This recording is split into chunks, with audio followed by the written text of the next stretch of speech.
नमस्कार दोस्तों, हमारी आज की हिंदी की इस वीडियो में हम पढ़ने वाले हैं हिंदी भाषा के सबसे सरल टॉपिकों में से एक जो है कारक। तो सबसे पहले जानेंगे इसके बारे में। हिंदी भाषा में 8 कारक होते हैं। कारक से संबंधित प्रश्नों को हल करना सबसे आसान है, सबसे आसान, सिर्फ इन्हें याद करने की जरूरत है। 8 प्रकार के कारक होते हैं। सबसे पहला है हमारा कर्ता। कर्ता का कारक चिन्ह है ने। कर्म को करण से के द्वारा, संप्रदान के लिए, अपादान से अलग होना। अब देखिए यहाँ पर से अपादान में भी आया है और करण में भी आया है, लेकिन दोनों में अंतर है। करण में जब करण कारक हमारा तब होगा जब शब्दों के बीच आएगा से और उसका अर्थ निकल रहा हो के द्वारा, और अपादान में जब से आएगा तब वो दो शब्दों को अलग कर रहा हो, अलग होना अर्थ निकल रहा हो। अधिकरण में पे पर, संबंध का की के, संबोधन हे भो अरे। जब शब्दों के बीच में इन कारक चिन्हों का प्रयोग हो और आपसे पूछा जाए कि कौन सा कारक है, तो आपको ये लगाना है। जैसे मान लीजिए किसी उदाहरण में ने आ रहा है तो कर्ता कारक।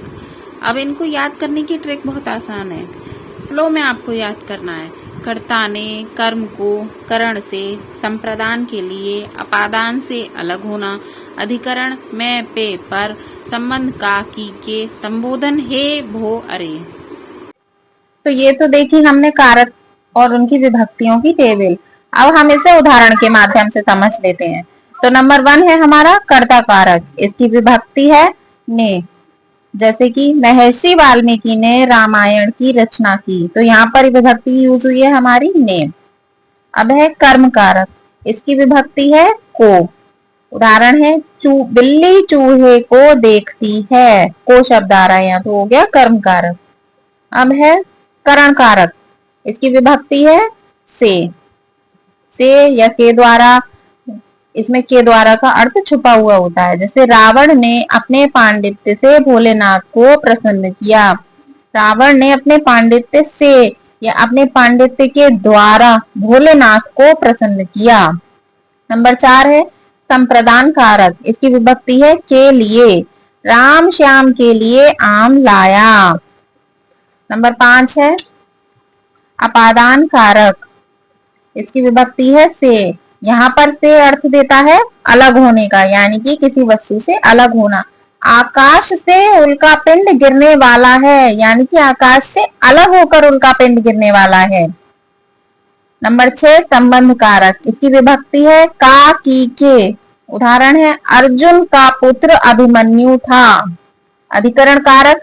इसकी विभक्ति है में पे पर। जैसे अंकित छात्रावास में रह रहा है। नंबर 8 है हे। इसकी संबोधन कारक। इसकी विभक्ति है हे, अरे, हो आदि। उदाहरण हे प्रभु मुझ पर कृपा करो। तो ये आज हमने समझा कारक को, इसकी विभक्तियां, इसकी टेबल और उदाहरणों के माध्यम से। बहुत सरल है, तो आप आसानी से इसे तैयार कर सकते हैं। तो मिलेंगे अगली वीडियो में, तब तक के लिए नमस्कार।